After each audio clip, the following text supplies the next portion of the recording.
예, 우리 한번 기도 한번 하겠습니다.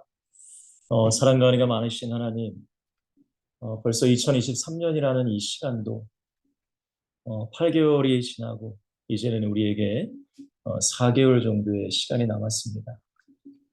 하나님, 우리가 흘러가는 시간을 바라보면서 또한 이 세대를 바라보면서 또한 많은 사람들을 바라보면서 우리가 나 자신의 삶과 믿음을 우리가 항상 점검하게 하시고 이렇게 예수 믿기 편하고 좋을 때에 더욱더 나의 믿음을 강건하게 준비해 나가므로 어떤 악한 세대가 올지라도 우리가 이겨낼 수 있고 승리할 수 있는 우리 믿음의 지설팀들이 다 될 수 있도록 축복하여 주시옵소서. 하나님, 우리는 나 혼자 우리가 예수 잘 믿기 위해서 우리 엑지설틴의 모임을 갖는 것이 아니라 나뿐만이 아니라 내 주변에 있는 많은 영혼들을 또한 살리기 위해서 우리가 엑지 썰튼이로서 공동체로 모이는 것인 줄 믿습니다.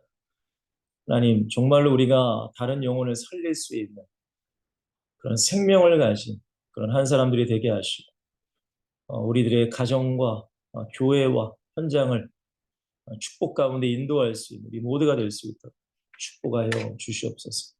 감사합니다. 예수 그리스도 이름으로 간절히 기도하옵나이다. 아멘. 예, 여러분 반갑습니다. 벌써 이제 8월 마지막이네요. 이제 다음 주는 이제 9월이죠. 9월. 그리고 또 9월이면 또 뭐 이제 추석 명절도 있고 그러면 또 이제 또 추수감사절이고 성탄절이 있으면 또 2023년도 이제 훌쩍 지나가는데 여러분 항상 시간이 지나갈 때마다 어, 우리가 주님을 만날 날이 가까워진다는 것을 여러분들이 꼭 기억을 하셨으면 좋겠습니다.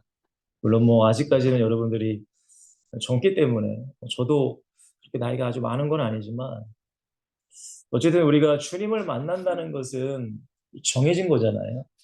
히브리서 9장 27절의 말씀에 한 번 죽는 것은 사람에게 정해진 것이다 라고 말씀하시기 때문에 여러분 항상 그 죽음, 우리가 주님 앞에 설 날, 이 날을 여러분들이 꼭 기억하셔야 되고 우리는 준비하셔야 돼요. 여러분들 우리가 천국을 우리가 앞으로 가야 될 사람이지만 또한 천국을 우리가 또한 이 땅에서 살아가야 되고 또한 많은 사람들에게 우리는 천국을 보여줄 수 있는 사람들이 되셔야 돼요. 그냥 막연하게 언젠간 가겠지 뭐 그럼 절대 그렇게 생각하시면 안 됩니다. 여러분 천국이라는 이 믿음이 내 안에 확실히 있어야 내가 세상적으로 흐트러지지 않고 내가 세상의 죄 가운데 타협하지 않아요. 여러분 초대교회 성도들이 왜 그런 고난과 힘든 속에서도 믿음을 잃지 않았는가? 왜냐하면 그들은 당장 죽음이 앞에 놓여 있을 수 있고 또한 천국이 있다는 걸 확실히 믿었기 때문에 세상과 타협할 수 있는 그런 여지가 없었단 말이에요. 근데 요즘에는 사실 뭐 물론 저도 그렇고 여러분도 그렇고 한국 교회도 그렇고 사실 뭐 천국 지옥 설교를 모르겠습니다. 여러분들이 뭐 얼마나 듣는지 모르겠지만 사실 천국 지옥에 대한 설교를 많이 목사님들도 안 하시고 많이 듣지도 못하죠. 근데 여러분들 항상 우리는 천국과 지옥을 항상 생각을 하셔야 돼요. 항상, 항상. 왜냐하면 그게 기정사실이니까. 또한 그래야 우리가 끼어 있을 수 있는 신앙이 될 수 있다는 거. 여러분들이 꼭 기억하시고 어쨌든 오늘 말씀 좀 보겠습니다. 오늘 말씀 그렇게 어려운 말씀은 아닙니다. 창세기 39장 2절 3절을 먼저 좀 읽어보면요. 여호와께서 요셉과 함께 하심으로 그가 형통한 자가 되어 그의 주인 애굽 사람의 집에 있으니 그의 주인이 여호와께서 그와 함께 하심을 보며 또 여호와께서 그의 범사에 형통하게 하심을 보았더라 라고 말씀하십니다. 잘 아시는 말씀이죠. 그리고 오늘 우리 태호 형제님이 안디옥 교회를 뭐 방문한다고 아까 그러시던데 이 안디옥 교회에 대한 말씀 사도행전 11장 26절 한 절입니다. 만남에 안디옥에 데리고 와서 둘이 교회 1년간 모여 있어 풀무리를 가르쳤고 제자들이 안디옥에서 비로소 그리스도인이라 일컬음을 받게 되었더라.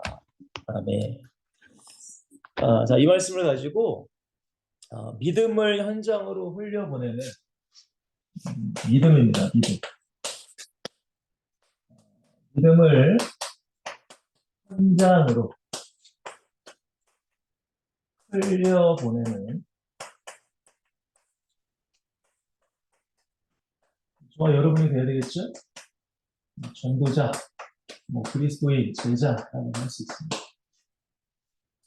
오늘 이 중요한 포인트는 이제 현장이라는 거예요. 여러분 우리가 항상 저도 항상 이제 신앙생활도 고민하는 게 뭐냐면 믿음과 나의 삶을 일치를 시켜야 되는 거예요. 이게 이제 진짜 믿음이죠, 여러분들. 그죠? 근데 믿음과 삶이 일치하지 않는다는 것은 좀 문제가 있는 것입니다. 항상 우리가 신앙생활이라는 것을 교회 안에서의 국한된 것이라고 생각하시면 안 돼요. 여러분 생각해 보세요. 아니, 우리가 결혼이라는 것도 남녀가 결혼을 하잖아요. 그럼 결혼이라는 것이 그 남녀가 있는 그 공간에서만 지속이 되는 게 아니잖아요. 그 사랑과 믿음이라는 게. 저도 결혼한 지 이제 14년 차인데, 올해로 14년 차가 됐는데, 단순히 제가 저희 사모랑 같이 있을 때만 결혼한 그 남자가 아니라, 제가 어디를 가든 저는 결혼한 남자로 살아가야 돼요. 맞죠, 여러분들? 그냥 쉽게 설명드리자면. 아니, 내가 결혼했는데 결혼하지 않은 남자 행세를 하면, 이거는 문제가 있는 거잖아요. 맞죠, 여러분들? 그러니까 여러분들, 항상 우리의 신앙이, 저는 그렇게 생각해요. 물론, 가장 먼저는 이 교회 와서 예배를 드리고, 교회 안에서 헌신하고, 섬기고 중요해요. 근데 이러한 믿음이 교회 안에서만 되면 안 된다는 거예요. 그거는 여러분들 문제가 있는 거예요.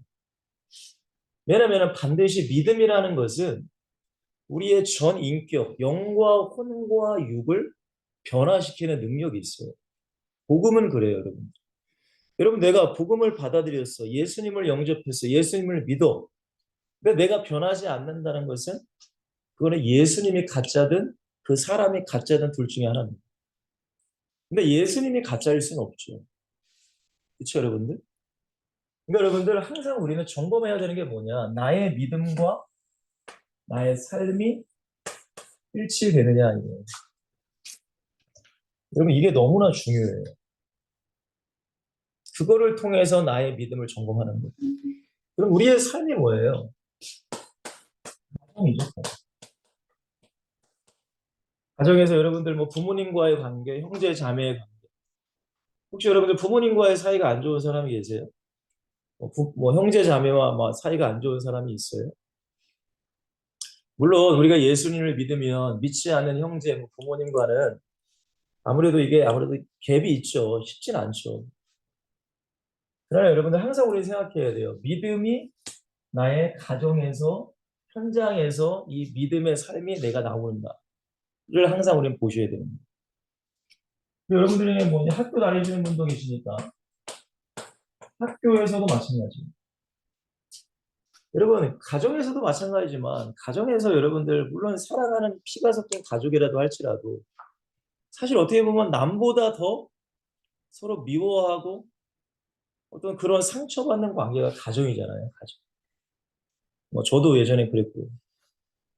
근데 정말로 우리가 그리스도의 믿음이라는 것은 단순히 예수 믿어 이런 게 아니잖아요. 예수님의 사랑을 내가 믿는 것이고 그 은혜를 내가 믿는 것이잖아요. 그러면 그 사랑이 내 안에 있으면 이 사랑을 나의 가정에 흘려보내야 되는 거예요. 맞죠, 여러분들? 그게 그리스도인인 거예요.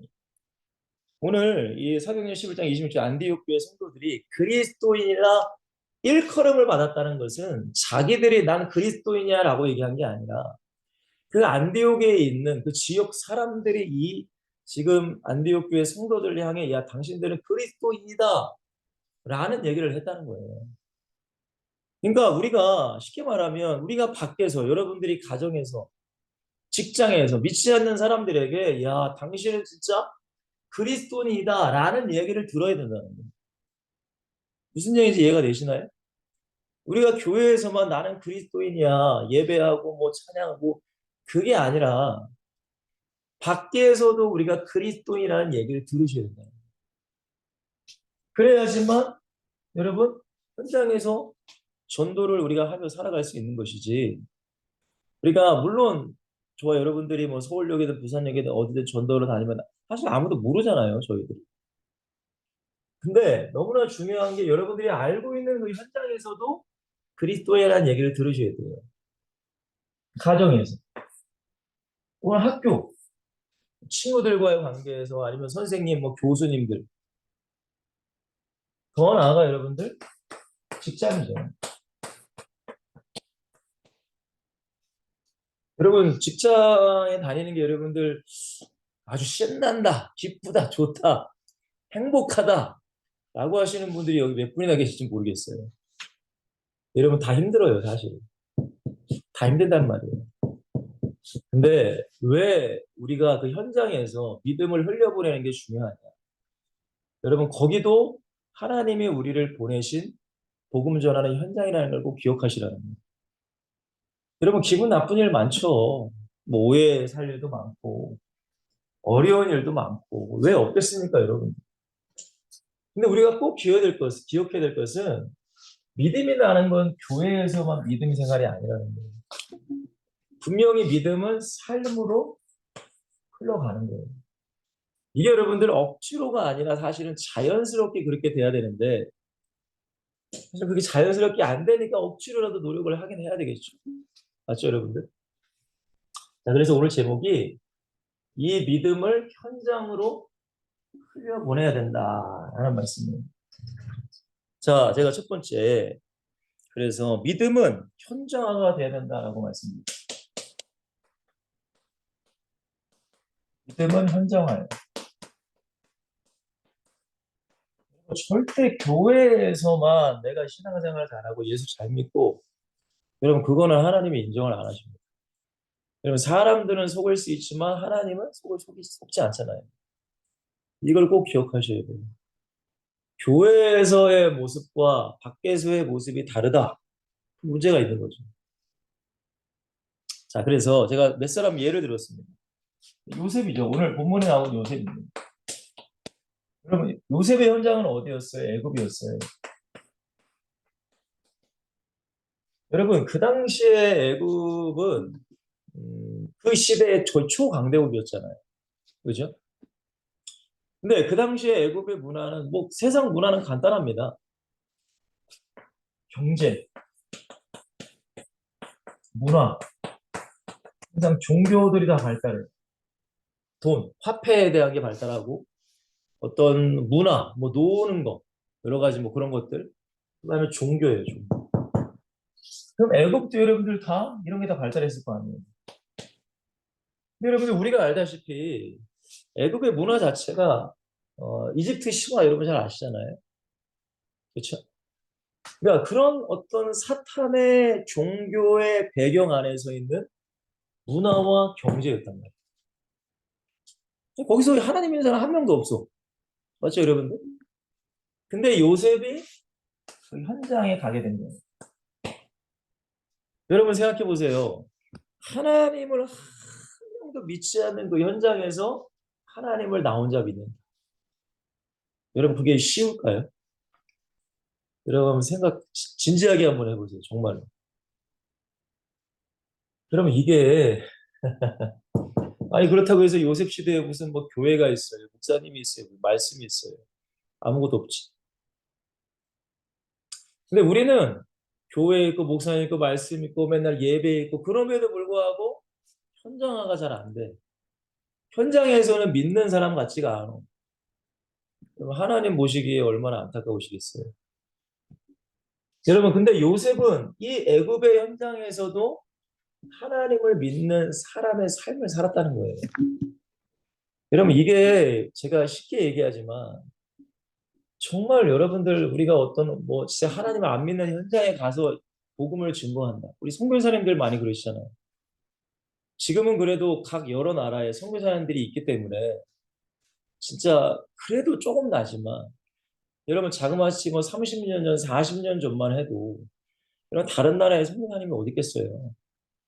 그때 갓 은혜 한창 우리나라가 부흥되고 은혜 받으신 많은 분들이 이제 선교사로 나가시는데 뭐 동남아든 뭐 서남아든 아프리카든 뭐 어디든 그런 오지에서 복음을 증거한다는 게 여러분 쉽겠습니까?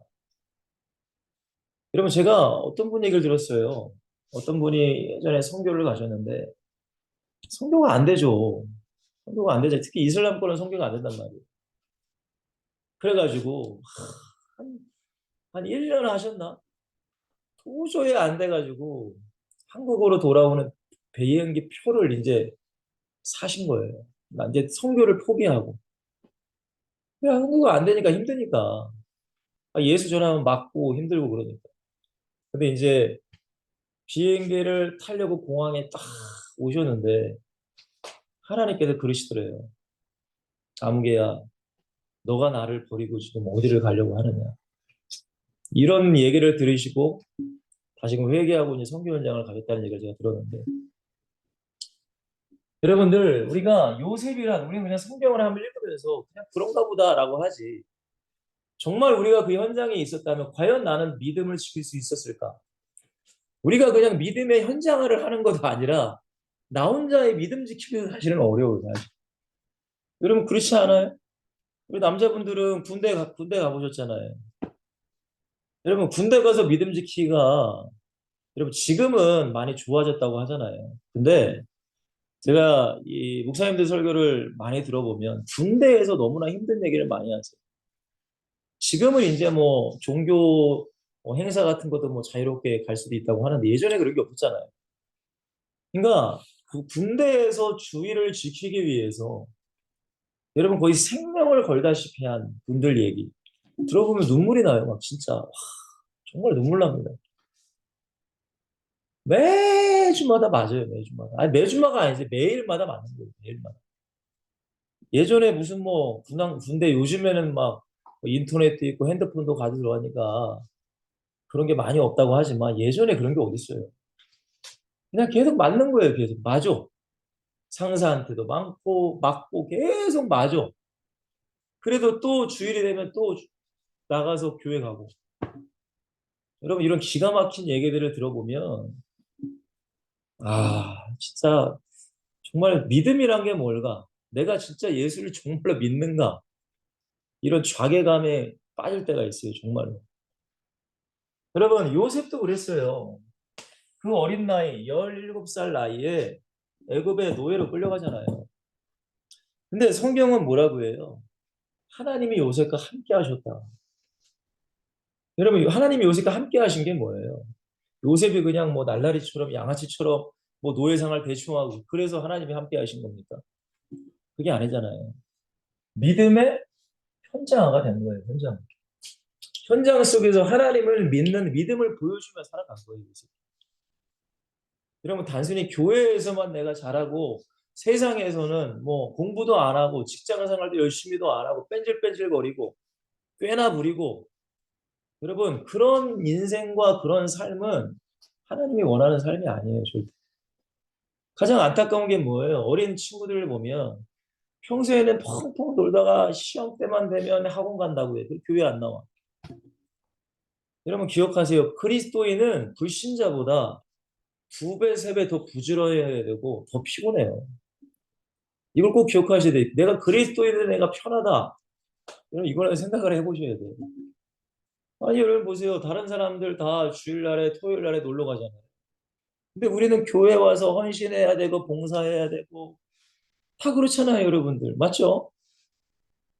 아니 다른 사람들 다 그냥 세상에서 쉴 때에 여러분들은 오늘 9시 지금 몇 분이에요? 9시 이제 35분 넘어가는데 어쨌든 말씀 듣고 있잖아요. 그러니까 여러분들 불신자보다 그리스도인이 두 배, 세 배 더 힘들고 고단하고 피곤해. 근데 왜 그렇게 살아가요? 이렇게 살지만은 하나님의 은혜가 너무나 감사하고 행복하기 때문에 그 은혜의 힘으로 살아가는 거예요, 여러분. 여러분, 제가 어렸을 때 저희 어머니의 삶을 보면, 여러분, 뭐 요즘에는 워낙 이제 남자분들이 여성도 도와주고 같이 하는 시대니까. 근데 예전에 그런 게 어디 있어요. 저희 어머니 하루 새벽부터 새벽 예배부터 아침에 와서 뭐 기도하시고 또 뭐 저희 아버님 저희 식사 그리고 저희 다 나가면은 전도하러 다니세요. 하루 종일 전도하러 다니신단 말이에요. 저희 올 때쯤에 오셔가지고 뭐 그때 케어해 주시고 또 식사 챙겨주시고 저녁엔 또 기도하러 또 가셔 밤에. 여러분 이게 저희 어머니의 삶이었어요. 제가 초등학생 때. 그리고 목사님이 되시면서는 집에 아예 안 들어오셨단 말이에요. 지금도 저희 어머니는 일주일에 딱 한 번 집에 들어가세요. 교회에서 하세요. 기도하시면서 하신단 말이에요. 여러분들 그렇기 때문에 우리가 이 믿음이라는 것을 그냥 내가 교회 안에서 믿음이 좋다. 여러분 그거 하나님을 안 속아요. 영적인 사람은 그런 거 안 속는단 말이에요. 여러분 두 번째 잘 알고 계시는 누구예요? 다니엘이에요. 물론 사드락과 메삭과 아벳느고 다니엘의 세 친구도 마찬가지죠. 바벨론도 마찬가지예요. 바벨론에 딱 가니까 뭐예요? 느부갓네살 왕이 3년간을 이제 교육시켜서 느부갓네살 왕이 이제 신하로 이제 쓰려고. 근데 그 사람들이 먹어야 될 게 뭐였어요? 그 왕에게 그 우상에게 올라간 왕의 진미와 포도주였단 말이에요. 여러분 이스라엘에 끌려온 청년들 하나님의 율법 하나님의 말씀을 하는 청년들 그냥 다 아무 생각 없이 먹습니다. 왜 다니엘과 세 친구는 먹지 않아요? 여러분 사람들이 청년들이 얼마나 무시했겠어요. 조롱했겠어요. 그러나 다니엘은 먹지 않았어요. 왜? 내가 더럽혀지지 않는다는 거예요. 영적인 걸 알았단 말이에요. 다니엘. 여러분 이 사건뿐만이 아니잖아요. 세 친구는 느부갓네살의 큰 금신상을 만들어 절하라. 수천 명, 수만 명이 한 번에 동시에 절하지만 여러분 세 친구는 절하지 않아요. 여러분 하나님은 이걸 보시는 거예요. 그러니까 믿음이라는 게 그냥 혼자 있을 때 무슨 뭐 교회 그게 아니라 내 모든 현장에서 아까 제가 말씀드린 가정과 가문에서 여러분 그렇지 않습니까? 가정이 불교 그런 간증 많이 들어봤잖아요. 불교 문화, 제사 문화 거기서 그 제사 문화를 없애기 위해서 기도하고 여러분 영적 전쟁하고 결국에는 그런 모든 것들을 무너뜨린 수많은 간증들. 근데 그게 여러분들 타협해서 그렇게 된 거나요? 아니잖아요. 그러니까 내 믿음을 지키고 현장 가운데 내 믿음을 가지고 살아야 되는 거예요. 그게 중요한 거예요, 여러분. 여러분 바울도 마찬가지입니다. 바울은 여러분 잘 아시는 로마, 그리스 로마 신화, 로마 황제 숭배 그런 수많은 여러분 흑암의 현장 가운데 사단이 역사하는 현장 가운데 이 사람들은 다 살았어요. 근데 중요한 건 뭡니까? 그 고난과 고통과 핍박과 박해 속에서도 이 사람들은 믿음을 지켰고 가장 먼저 자기 믿음을 지켰고 더 나아가 이 믿음을 자기의 현장 가운데 흘려보냈다는 거예요. 이게 여러분들 중요한 거예요. 첫 번째는 저와 여러분들의 믿음을 먼저 지켜야 되겠죠. 아니 남이 나의 믿음도 지키지도 못하는데 무슨 믿음을 현장을 흘려보내요. 그럼 말도 안 되는 거잖아요. 가장 먼저는 저와 여러분들의 믿음이 교회에서도 내가 어느 현장에서도 나의 믿음을 지킬 수 있는 사람이 돼야 되는 거예요. 세상과 타협하면 안 되잖아요. 자, 여러분들 우리에게 주어진 현장입니다.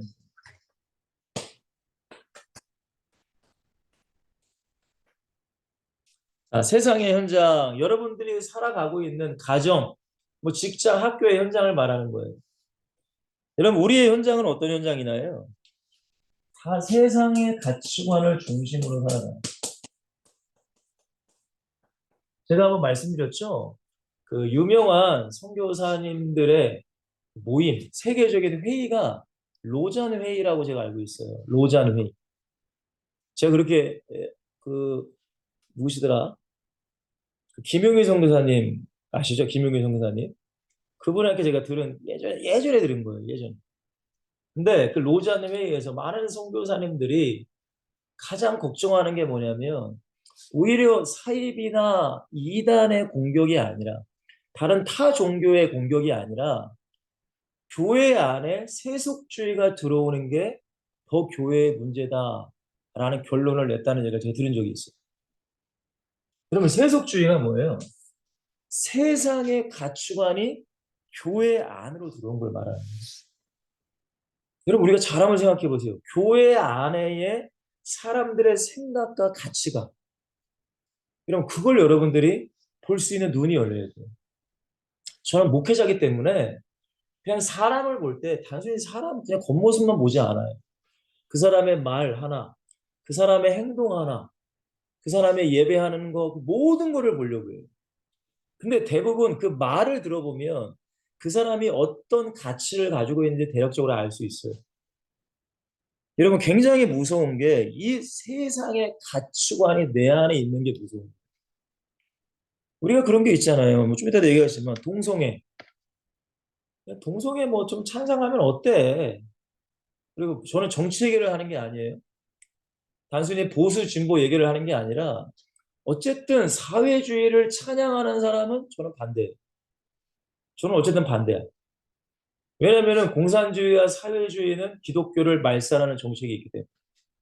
저는 뭐 진보, 보수 뭐 그런 건 제가 말씀드리지 않지만 어쨌든 사회주의, 북한 찬양 이런 거는 저는 싫어합니다. 근데 여러분들 그러한 세속주의 같은 거 그것뿐만이 아니라 그런 가치관들이 세상에 다 있어요.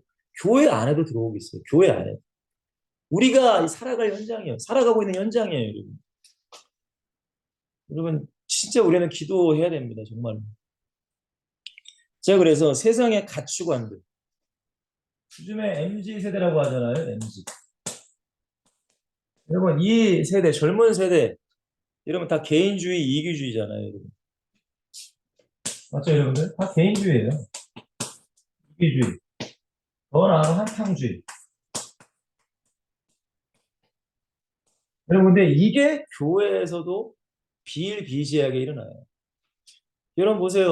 우리 뭐 교권이 무너진다. 그것도 결국에는 이기주의, 개인주의잖아요. 그렇지 않습니까, 여러분들? 근데 교회에서도 그래요. 교회에서 자기 자식, 자기 자식한테 뭐라고 하면은 되는 게 없죠, 오늘 부모들이. 그게 왜 그래요? 복음이 아니라 그 안에 세상 것이 가득 차 있기 때문에 그런 거예요. 근데 이것이 우리의 현장이라는 거예요, 현장. 여기서 나의 믿음을 지킨다. 여러분, 여기서 우리가 복음을 증거한다. 단순히 여러분들 복음을 증거하는 것을 굉장히 단순하게 생각하시면 안 돼요, 여러분. 저는 목사잖아요. 맞죠? 저는 목사고 저도 자녀가 있어요. 아니, 여러분들, 제 아이들 또래가 저희 교회도 애들이 많습니다. 그러면 서로 싸우기도 하고, 서로 뭐 말다툼도 하기도 하고, 삐지기도 하고. 여러분, 근데 저는 우리 애들 때문에 다른 상대방, 우리 성도대 애들한테 뭐라고 한마디도 안 해요. 그래서도 안 되고. 뭐 애들끼리 뭐 싸울 수도 있고 그러지. 뭐 애들 싸움이 어른 싸움이 되면 돼요. 근데 이게 교회에서도 이런 일들이 일어난다는 거예요. 이게 너무 저는 안타까워요, 사실. 근데 그런 거를 보면은, 아, 이 사람 안에 진짜 복음적인 가치관이 있는가? 아니면 세속적인 가치관이 있는 거를 볼 수 있죠. 하나를 보면 열을 안다는 말이 있듯이. 그러니까 여러분들, 우리의 현장이 이런 현장입니다. 여러분도 앞으로 자녀를 낳고 애를 키우고 뭐 유치원을 보내고 뭐예요? 어린이집을 보내고 학교를 보내는데 여러분들이 세상적인 가치관, 세속주의, 개인주의, 이기주의를 가지고 있다면 여러분 자식만 높이는 거예요. 여러분 그러면 무슨 복음을 전할 수 있겠어요? 여러분 제가 말씀드리는 거는 그냥 단편적인 거고 세상의 것들이 세상이 완전히 그냥 세상은 당연하고 교회까지 침투하는 실정이니까 지금. 자, 두 번째 뭐라고 했어요? 물질 만능주의입니다.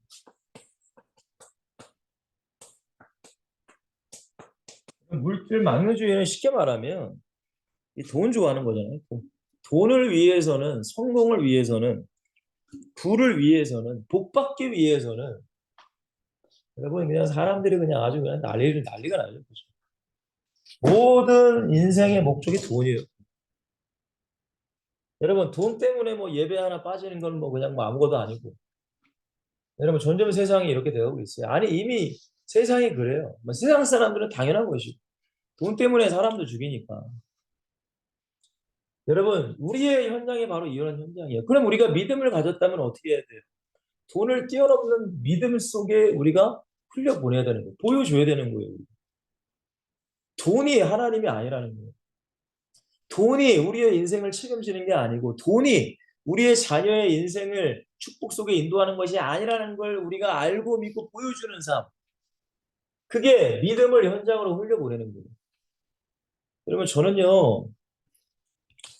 저희 자녀들을 위해서 기도하는 건 뭐냐면 가장 먼저는 믿음을 믿음에 변질되지 않기를 기도해요. 믿음. 왜냐하면 저희 아들도 은혜를 받고 하나님을 물론 만났지만 근데 이런 은혜와 믿음이라는 게 변질될 수 있단 말이에요.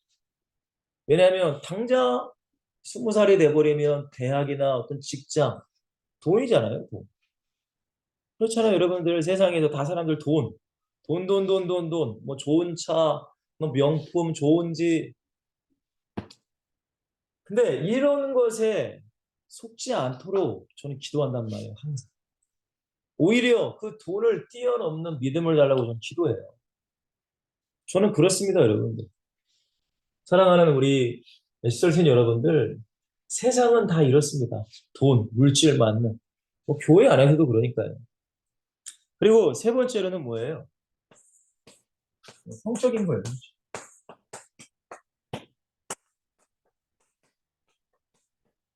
제가 어렸을 때만 해도 교회 안에서는 그래도 혼전순결이라는 거를 굉장히 강조했단 말이에요. 혼전순결.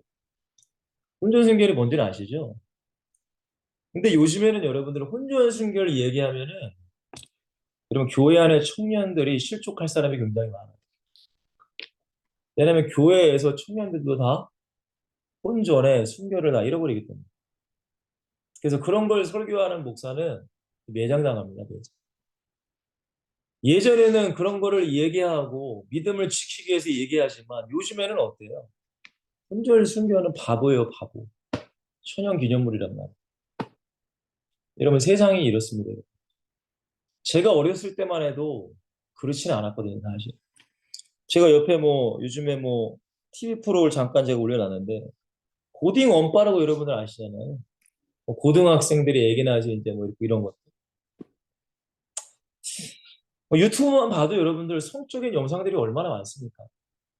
맞죠, 여러분들? 그것들을 여러분 청소년들이 보고 청소년이면 그나마 낫지. 여러분 유초등부 아이들이 본다는 거예요. 왜? 부모들이 핸드폰을 사주니까. 여러분들 세상이 이래요. 여러분 단순히 우리가 전도지를 나눠주면서 예수 믿고 구원받으세요. 물론 우리가 정말로 기도하고 준비하고 복음을 증거한다. 여러분 좋습니다. 근데 세상은 이렇단 말이에요. 여러분들도 예수님을 뭐 10년 믿은 사람, 20년 믿은, 30년 믿은 사람도 있을 거 아니에요. 여러분들의 믿음이 그냥 한순간에 성장해 갑니까? 그럼 그렇지 않아요. 여러분, 복음을 증거하는 그 힘보다 세상에 마귀는 강력한 힘을 가지고 세상의 사람들을 붙잡고 있어요. 여러분, 여기서 우리가 전도하면서 하는 거예요. 여러분, 전도를 쉽게 생각하시면 안 돼요. 그만큼 우리가 기도해야 되고, 여러분, 그러니까 기도하는 거예요. 이것을 아는 사람이 기도하는 거예요. 이것을 모르면 그냥 아무 생각 없이 나가기는 해요, 여러분들. 뭐 전도자장 물론 그것도 쉽지는 않죠. 어렵죠. 근데 그냥 아무 생각 없이 나눠주기만 하고 그냥 오는 거야. 아, 나 전도했다. 여러분 그게 아니란 말이에요. 여러분 이 세상에서 역사하는 약한 마귀의 세력과 싸우는 것이 전도란 말이에요. 전도. 믿음이란 말이에요. 여러분 내 믿음도 여기서 내가 하나 못 지키면은 아니 무슨 내가 전도를 하겠습니까, 여러분들? 여러분 그렇지 않습니까? 여러분 우리의 현장이 이래요. 지금 뭐 요셉의 애굽의 현장, 뭐 다니엘의 바벨론의 현장, 바울의 로마의 현장, 지금 현장은 똑같습니다, 여러분. 단순히 우리가 핍박받지는 직접적으로 핍박은 받지 않는 것만 다르지 그 시대나 지금이나 똑같아요, 다. 사단이 역사하는 시대는 뭐 오히려 지금에도 악할 수도 있죠. 오히려 한국은 직접적인 핍박이 없으니까 이래도 되는지 안 되는지도 구별이 안 되니까 사람들이 그냥 막 사는 거야. 여러분 북한에 봐봐요. 이슬람 봐봐요. 진짜 믿음과 가짜 믿음이 분별이 될 거 아닙니까? 거기는. 근데 한국은 그렇지 않아. 그냥 뭐 교회 한번 나오면 믿는다고 하는데 어떻게 해요? 자, 세 번째입니다. 세상 이길 믿음을. 그렇기 때문에 이 믿음이라는 것을 내가 먼저 가져야 돼요. 내가 먼저. 여러분, 한 영혼이 변화되는 게 여러분 굉장히 어려워요. 여러분들 전도해 보셨고, 저도 사회란 걸 20년 넘게 하고 있지만, 제가 말씀드렸잖아요. 한 사람을 교회로 앉혀놓는 게 그냥 지금 너무 어렵잖아요. 여러분들이 인생 가운데, 여러분들이 전도해서 교회에 앉혀놓은 사람이 몇 명이나 있어요. 교회를 데려온 사람 몇 명이나 있나 한번 생각해 보세요. 그리고 교회를 데려왔는데 그 사람이 은혜를 받고 지금까지 교회를 다니고 있는 사람이 몇 명이나 있는지 한번 생각해 보세요. 그 사람이 진짜 제자가 됐는지 안 됐는지 한번 생각해 보라고. 좀 진지하게 생각하셔야 돼요. 그러니까 여러분들 이러한 믿음, 내가 이 믿음을 흘려보내기 위해서는 내가 진짜 전도하기 위해서는 내가 먼저 주님이 원하시는 믿음이 돼야 되는 거예요. 내가 되지도 않는데 다른 사람을 이 믿음으로 바꿀 수가 없어요. 절대적으로. 불가능한 것들. 자, 그래서 3-1번 꼭 여러분들 기억하세요. 반드시 여러분의 교회에서 여러분들의 신앙생활 가운데 예배 속에서 뭐를 받아야 돼요? 은혜를 받으셔야 돼요. 왜냐하면 은혜가 힘이에요. 힘. 곧 믿음이 되는 거예요. 여러분 은혜가 없이는 절대 죄송하지만 나의 믿음 못 지킵니다. 전도요? 아이고 여러분 절대 이거 불가능한 거예요. 이거는. 그러니까 여러분들이 어떻게 해서든 은혜를 받으려고 몸부림을 치셔야 돼요. 제가 이찬수 목사님의 그, 그 유튜브를 보면은 잠깐 올리는 분이 계시더라고요. 이찬수 목사님도 그러시더라고요. 분당우리교회 담임 목사님이시잖아요. 근데 그분이 그 성도들에게 성도님 중에 분당우리교회를 다니면서 3년 이상이 됐는데 3년 이상이 됐는데 제 설교에 은혜 받는다는 것은 기적입니다라는 얘기를 하시더라고요. 왜 그런지 아세요, 여러분들? 목사님들은 여러분들 이제 신앙생활 하셨고 교회를 이제 오래 다니시면 아시겠지만 목사님들의 설교는 막 무슨 뭐 중구난방 그러지 않아요. 진짜 중심이 있고 정말로 목표가 뚜렷하고 언약이 진짜 있으신 분들은 뭐 이 설교 저 설교 하는 게 아니라 그 설교 안에 공통된 것이 무조건 담겨져 있단 말이에요. 그러니까 3년 정도를 들으면서 사실은 거의 비슷비슷한 얘기를 하시는 거예요, 사실은. 그러다 보니까 인간은 어떻게 돼요? 식상화되는 거죠. 그러니까 어떻게 다른 목사님들 설교를 유튜브로 막 이제 듣고 이제 다니는 거죠. 여러분 제가 뭘 말씀드리려고 하냐면 여러분 그런 어떤 우리의 슬럼프가 찾아와요. 우리의 신앙생활 가운데. 근데 그럼에도 불구하고 그러면 뭐 예배를 안 드리냐? 아니면 그냥 뭐 여기저기 무슨 뭐 교회 예배 드리러 다니냐? 그러라는 게 아니라 여러분 어떻게 해서든지 예배 가운데 은혜를 받기 위해서 여러분들이 몸부림을 쳐야 된다는 거예요. 여러분 이게 너무나 중요한 거예요. 그래서 저는 한 교회를 10년 이상, 20년, 30년 섬기는 권사님들, 장로님들 보면 굉장히 존경스러워요. 왜냐면 둘 중에 하나예요. 그렇게 오래 교회를 섬긴다는 것은 정말로 그 속에서 은혜 받기 위해서 몸부림치는 분들 아니면은 그런 분들이거나 아니면은 그냥 다니는 종교인들이에요. 좀 냉정하게 말씀드리면 그렇습니다. 그러니까 어쨌든 여러분들이 예배 가운데 은혜를 받기 위해서 사모하셔야 돼요. 정말로 사모하셔야 돼요, 진짜. 왜? 은혜가 없이는 그 사람은 껍데기예요, 껍데기. 여러분, 사람을 속일 수 있어도 하나님을 속일 수 없어요. 여러분, 우리가 하나님의 사역을 하면 번아웃이라고 하잖아요. 막 탈진이 되고 막 힘들어. 저도 사역을 하면서 저도 보통 일주일에 한 10번의 설교를 해요, 여러분.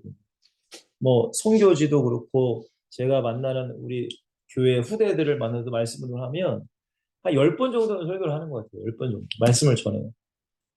이게 여러분들 계속 쌓이고 쌓이다 보면은 여러분 저도 인간인지라 힘들더라고요. 그러면 저는 어떻게 은혜의 힘을 공급을 받을까요? 결국 기도예요, 저는. 기도. 기도를 통해서 은혜의 힘을 공급받는 거예요. 기도를 통해 영적인 힘을 받는 거예요. 여러분도 이러한 은혜의 통로가 하나쯤은 있어야 돼요. 그게 여러분들이 뭐 예배도 그럴 수 있고 찬양을 들으면 뭐 아니면 기도든 어떤 세상에 이상한 걸 하라는 게 아니라 여러분들 성경적으로 여러분들이 계속 은혜 받을 수 있도록 해야 된다는 거예요. 근데 가장 기본이 뭐예요? 예배라는 거예요. 예배도 안 하면서 다른 걸 통해 은혜 받을 수는 없죠. 근데 많은 사람들이 예배를 안 하면 다른 것으로 은혜 받으려니까 문제가 생기는 거예요. 제가 말씀드리는 것은 예배를 통해 무조건 은혜를 받으셔야 되고 어떤 그런 슬럼프가 왔을 때 여러분들의 은혜의 통로를 여러분들이 찾으셔야 된다는 거예요. 뭐 저는 예전에 이 찬양 집회를 많이 갔어요. 목요 찬양 집회. 제가 청년 20대 초반 때는 뭐 그 당시에는 마커스가 아마 없을 거예요. 마커스 워십이 없었고 제이어스 그런 것도 그 당시에는 어노인팅이랑 제일 유명한 게 예수전도단이었어요. 아니면 어노인팅. 근데 거기는 제가 찾아갈 수 없었고 여의도 순복음교회에서 하는 목요 찬양 예배를 거의 3년 가까이를 제가 매주마다 간 기억이 나요. 어쨌든 여러분들 은혜가 없이는 여러분 믿음, 은혜를 흘려보낼 수가 없다. 이런 거 꼭 기억하셔야 돼요. 이걸 꼭 기억하셔야 됩니다. 자, 3-2번. 그리고 뭐라고 했죠? 내가 가진 신앙의 마지노선을 여러분들이 정해놔요. 그걸 정해놓고 여러분 뭐 하려고? 지키려고 몸부림을 치셔야 됩니다. 여러분 신앙생활 아무 생각 없이 신앙생활 하시면 안 돼. 내가 이것만큼은 하나님께 약속을 하는 거예요. 약속. 이게 율법이 아니라 나를 누르는 게 아니라 나의 믿음을 지킬 수 있는 최후의 방어선이에요. 이런 것들이 여러분에게 무조건 있어요. 나는 주일 예배는 나는 죽었다 깨라도 나는 빠지지 않는다. 나는 수요일이든 금요일이든 나는 죽었다 깨라도 나는 현장 예배를 지킨다. 아니 현장 예배를 못하는 상황이라면 내가 온라인 예배를 내가 드리겠다. 그렇다고 여러분들 대충 그냥 반바지에다 그냥 막 그렇게 입고 하라는 게 아니라 진짜 여러분들이 마음을 드리는 마지노선을 정해놔야 된다는 거예요. 여러분 그렇지 않으면은 타협해요 인간은. 뭐 이 정도는 되겠지. 이 정도는 되겠지. 그러다가 점점 우리나라 6.25 때 점점 북한군들이 우리 지금 부산까지 다 먹으려고 낙동강유역까지 그렇게 치고 올라오는 것처럼 내려오는 것처럼 점점 나는 밀린단 말이에요. 그러다가 낙동강 뚫리면 우리나라는 뭐 사회주의 됐죠. 뭘 어떻게 되겠어요. 그러니까 이 마지노선을 여러분들이 정해놔야 돼요. 그리고 이것을 사탄이 뚫지 못하게 이걸 계속 지키고 방어하고 기도해야 돼요. 그래야 나의 믿음을 어떻게 해요? 지킬 수 있는 거예요. 여러분 요셉도 성경에 보니까 보디발 장군의 부인이 유혹하잖아요. 여러분 그런 것들이 우리의 현장에 얼마나 많겠습니까? 맞죠? 성적인 유혹이 올 수도 있고 물질의 유혹이 올 수도 있고 아니 여러분들은 특별히 현장에서 직장 생활하면 그런 게 왜 없겠어요? 아니 저는 왜 없겠어요? 교회에서 왜 없겠어요? 그럼 교회에서도 목사님들이 교회 헌금을 횡령하기도 하고 교회 성도들이랑 잘못된 관계를 맺기도 하고 왜 없겠냐고요. 그러니까 이런 신앙의 마지노선을 여러분들이 딱 걸어야 돼. 저도 여러분들 아직까지 뭐 제가 나이가 그렇게 많지는 않기 때문에 아주 젊잖아요, 저도. 그러니까 여학생들을 만나기가 참 조심스러워요, 저도. 특별히 청년들 같은 경우. 1대1로는 되도록이면 안 만나려고 하는데 근데 이게 문제가 뭐냐면 1대1로 사역해야 될 것도 있단 말이에요. 그렇잖아요. 두 명이랑 얘기하면 두 명이 다 자기의 속마음을 털어놓는 건 아니니까. 어쨌든 여러분들 이런 것들을 조심하려고 여러분들이 기도하시면서 마지노선, 최후의 방어선을 여러분들이 딱 정해 놓으셔야 돼요. 그래야 믿음은 무너지지 않는 거예요. 자, 세 번째 뭐라고 했어요? 그래야지만 여러분들이 증인이 되고 모델이 됩니다. 여러분, 이 은혜의 힘이 없이 이런 나의 마지노선을 지키려는 노력 없이 여러분 증인이 될 수 있다. 여러분, 그거는 불가능한 겁니다. 절대적으로 불가능한 겁니다. 여러분 한번 생각해 보세요. 여러분들의 교회에 진짜 증인과 모델이 몇 명이나 있는가? 여러분 중직들, 뭐 장로님, 권사님들, 안수집사님들, 집사님들, 뭐 청년들 다 해서 저는 여러분들이 되기를 원해요. 정말 여러분들이 됐으면 좋겠어요. 그래야만 교회는 살아나는 겁니다. 여러분 한국 교회가 그래도 힘들고 어렵지만 이렇게 그래도 하나님이 축복하시는 것은 그 한국 교회가 어려웠을 때 일제 시대 뭐 6.25 시대 때 정말로 하나님을 사랑하고 하나님을 섬김으로 생명을 건 그 믿음의 선진들이 증인이었고 모델이었기 때문에 하나님이 저는 이 땅을 지키시는 거고 그래도 이 한국 땅에 그래도 교회가 무너지고 그리스도인들이 무너지고 있다고 하지만 그래도 누군가는 그래도 주기철 목사님을 바라보고 손영원 목사님을 바라보고 정말로 믿음의 사람들을 바라보면서 믿음을 지키는 사람들이 저는 있다고 생각해요. 저는 여러분들이 됐으면 좋겠고 제가 되기를 저는 항상 기도합니다. 쉽지는 않아요, 여러분들. 왜? 이 세상에서 이겨나가야 되니까. 그러나 여러분들 버티고 견디고 여러분들이 기도하며 나아간다면 하나님이 전 지키시고 보호하시고 함께 할 줄 믿습니다. 여러분 한 사람이 필요한 시대예요, 지금. 한 사람. 한 사람. 정말로 이 한 사람이 필요한 시대입니다. 왜? 한 사람이 없어요. 본을 보여주는 한 사람이 없단 말이에요. 증인이 없고 모델이 없어요. 그러니까 누구를 보고 누구를 따라갈지를 모르는 시대가 지금이에요. 여러분 저도 그런 것 때문에 얼마나 고민하고 기도하고 내가 먼저 돼야 된다. 내가 돼야 된다. 여러분 그러나 이런 은혜와 이런 것들이 없이는 할 수 없어요. 여러분들. 절대. 여러분 세상과 타협하기는 쉬운데 세상과 타협하지 않는 건 정말 어렵잖아요. 진짜 어렵습니다. 여러분들. 요셉이 보디발 장군의 부인의 그 유혹을 이겨냈다? 우리는 성경 읽으면서 뭐 그럴 수 있지라고 하지만 요셉의 입장에서는 굉장히 어려운 일이었고 여러분 다니엘이 30일 동안 기도하지 않아야 산다는 얘기를 들었을 때 이 기도하면서 사자굴에 들어간다는 얘기를 들었을 때에 여러분 누가 기도할 수 있는 사람이 누가 있었겠습니까?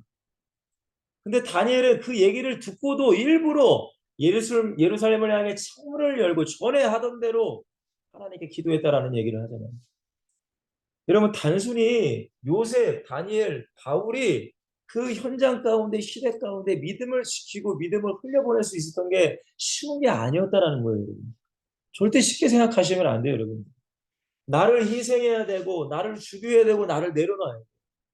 그러면 이게 내 힘으로 되냐? 안 되니까 은혜 받아야 돼. 말씀으로 은혜 받아야 되고 내가 마지노선을 정해놓고 이거를 내가 지키려고 몸부림을 쳐야 돼요. 여러분. 기도해야 되는 거예요. 그래 여러분들이 시간이 지나고 시간이 흘러서 여러분들 교회에서 여러분들의 삶의 현장 가운데 증인이고 모델이 될 수 있는 거예요. 이거를 여러분들이 꼭 기억하셔야 돼요. 여러분 제가 기도하는 건 그렇잖아요. 여러분들 아니 교회 안 나와서 공부해서 서울대 가고 좋은 직장 돈 많이 번다. 그게 무슨 증인입니까 여러분? 그게 무슨 모델이에요? 여러분들 사는 사람들은 다 공부하느라고 교회를 안 나와도 나는 교회 나와서 하나님께 신실하게 예배하고 신앙생활하고 남들이 잘 때 하나님께 공부하면서 여러분 대학이든 뭐 어디 직장이든 들어가는 게 더 하나님께 영광을 올려드리는 거죠. 그런 모델을 찾는 거예요, 여러분. 하나님은 그냥 단순히 서울대 간다 무슨 뭐 인류 무슨 뭐 삼성 들어간다 그게 하나님 영광이 아니라 그게 모델이 아니에요, 여러분들. 저는 그런 모델을 원하는 게 아니에요. 성경은 그런 모델을 원하는 게 아니란 말이에요. 여러분 이 세 가지를 꼭 기억하셨으면 좋겠습니다, 여러분.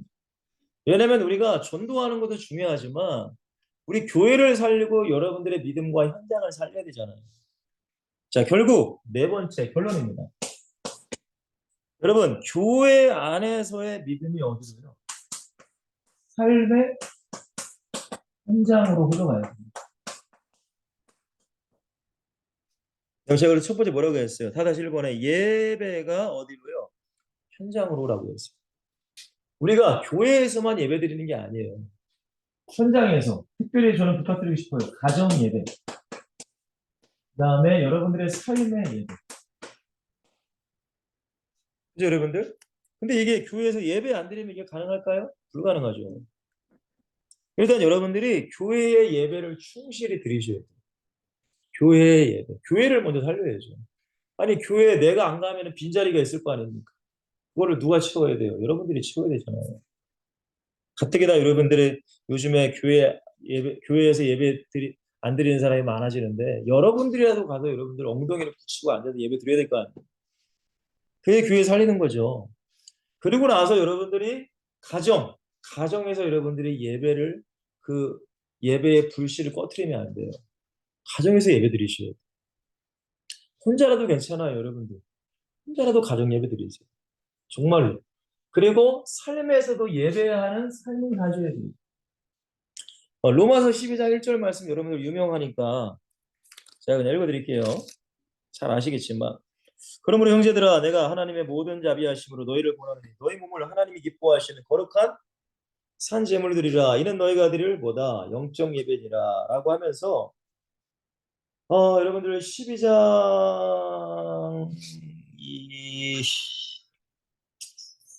이 10절부터 여러분 21절까지 쫙 한번 시간 내시면 꼭 한번 읽어보시길 바랍니다.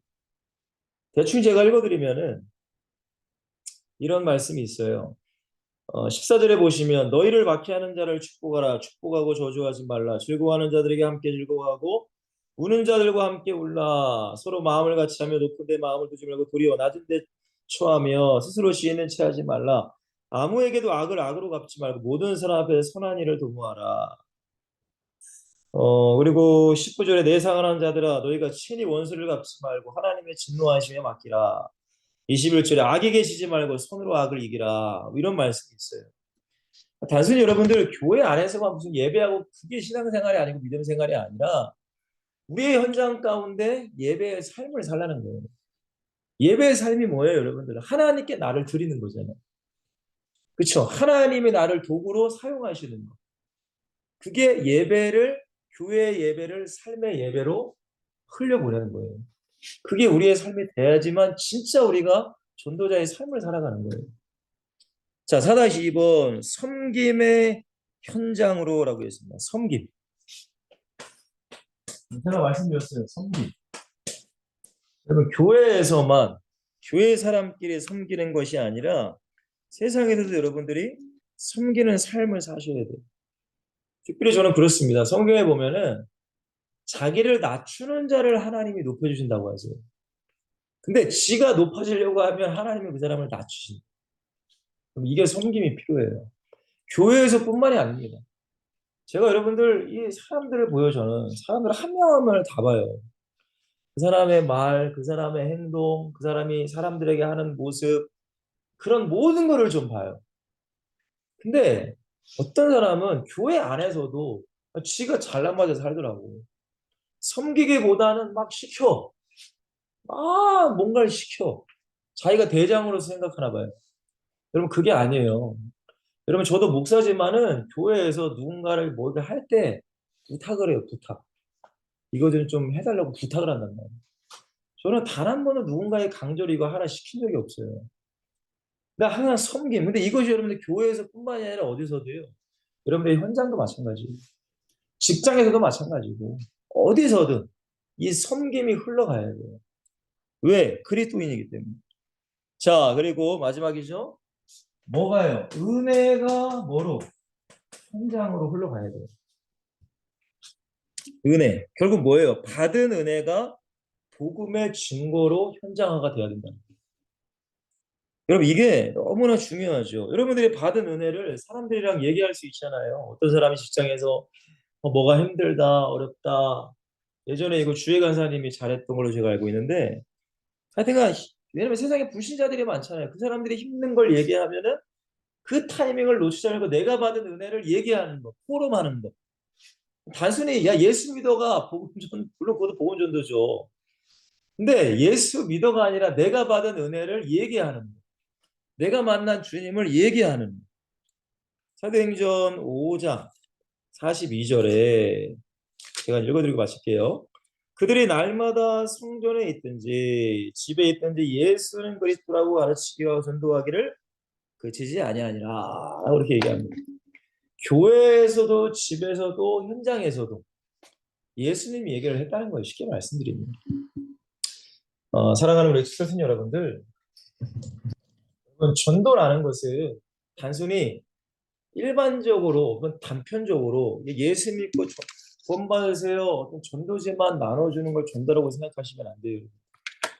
내 얼굴 자체, 내 삶이 전도지가 돼요. 무슨 얘기인지 아세요, 여러분들? 이 전도지에만 예수님에 대한 이야기가 있는 게 아니라 내 얼굴과 내 말과 내 모든 행동이 전도지가 돼요. 그러니까 내가 예수님을 보여주는 사람이 되는 게 전도예요, 진짜. 여러분, 저는요, 여러분들에게 어떤 전도에 대한 스킬과 어떤 기술, 그런 걸 가르쳐 줄 수가 없어요. 아니, 여러분, 성경에도 전도에 대한 스킬과 기술이 있나요? 그럼 그거 있으면 저한테 얘기 좀 해주세요. 그거를 성경은 가르치지 않아요. 무슨 전도가 스킬이 어디 있어요?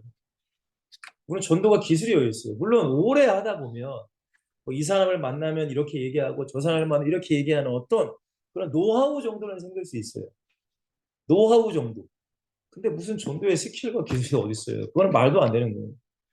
저기 여러분들 제자 훈련은 뭔지 아세요? 내가 제자가 되려고 하는 거예요. 내가 저자가 돼서 내가 전도자가 돼서 전도자의 삶을 보여주는 거. 그게 제자 훈련의 목적이란 말이에요. 그게 여러분들이 전도자가 되고 제자가 되는 그런 축복을 여러분들이 누리는 거예요. 여러분 그래야지만 우리의 믿음, 우리의 받은 은혜, 그리스도를 현장으로 어떻게 해요? 흘려보낼 수 있는 거예요. 여러분 교회 왔다 갔다 간다고 하고 어떤 지식만 있고 무슨 여러분 그래가지고는 절대 이러한 은혜를 믿음을 복음을 흘려보낼 수가 없습니다. 사랑하는 엑셀슨 여러분들, 여러분 정말로 제자가 되시길 바라요. 전도자가 되시길 바라고 성경을 읽으시면서 성경에서 말하는 주님이 원하는 그 한 사람이 누구인가를 여러분들이 생각하시고 단순히 교회 나가서 뭐 그게 아니라 진짜 내가 교회와 교회 밖에서의 삶을 어떻게 살아야 되는가. 내 말과 내 행동과 내 감정과 내 생각 이 모든 것들이 세상적인 가치관이 아니라 세상의 돈 중심의 삶이 아니라 진짜 하나님의 말씀과 그리스도의 삶이 되도록 여러분들이 하루하루를 만들어 가셔야 됩니다. 여러분 하루가 쌓이면 또 하루가 되고 그 하루가 쌓이고 또 쌓이고 또 쌓이고 또 쌓일 때 내가 제자가 될 수 있어요. 제자가 하루아침에 되는 건 아니잖아요. 오늘 말씀 여러분들 잘 기억하시고 정말 여러분들이 현장을 살릴 수 있는 그런 한 사람 한 사람이 되시기를 주님의 간절히 축복하겠습니다. 더 나아가 우리 태우 형제를 위해서도 기도해 주세요. 모르겠습니다. 튀르키예는 그 현장이 어떤지는 모르겠어요. 예전에 우리 아프가니스탄인가요? 거기 아프가니스탄에서 샘물교회 성도들이 막 잡혀가지고 막 난리가 나는데 어쨌든 어떤 현장이든 안전한 현장은 없잖아요. 태우 형제를 위해서도 기도해 주시고 정말로 여러분들도 영육간에 여러분들 큰 건 아시고 여러분 교회를 세우고 목자를 도와 교회를 세우는 사람이 되세요.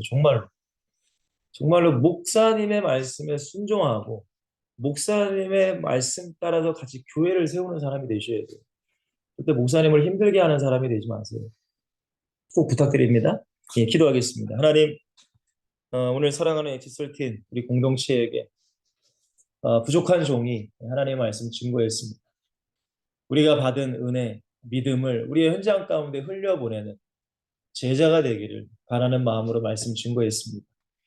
하나님 요셉이 살았던 현장, 다니엘과 바울이 살았던 그 현장은 우리가 상상할 수 없는 그런 현장이었습니다. 그럼에도 불구하고 그들은 믿음을 지켰고 또한 하나님을 증거하는 삶을 살았던 것처럼 하나님 우리도 이 세속주의와 물질 막론주의와 성적인 타락과 수많은 악한 세대가 역사하는 이 현장 가운데 우리도 한 사람의 그리스도인으로서 나의 믿음을 지키게 하시고 우리의 모든 현장에 내가 만난 주님 예수 그리스도를 흘려보낼 수 있는 우리 한 분 한 분이 다 되시기를 간절히 소망합니다. 하나님, 우리는 할 수 없사오니 예배 가운데 은혜 받게 하시고 항상 말씀으로 무장하며 기도의 능력을 가지고 우리의 현장을 살려낼 수 있도록 축복하여 주시옵소서. 그래서 언젠가 먼 훗날 주님 앞에 섰을 때에 착하고 충성된 종아 잘하였도다. 너가 작은 일에 충성하여서 내가 큰 일을 맡긴다는 그런 축복을 받아 누릴 수 있는 우리 모두가 될 수 있도록 역사하여 주시옵소서. 다음 주에도 건강하게 만날 수 있도록 하시고 우리 태우 형제의 모든 사역 가운데서도 하나님의 손이 함께 하시사 아름다운 열매가 맺힐 수 있도록 축복하여 주시옵소서. 감사합니다. 예수 그리스도의 이름으로 간절히 축복하며 기도하옵나이다. 아멘. 여러분 한 주도 승리하세요. 건강하세요. 기도하겠습니다.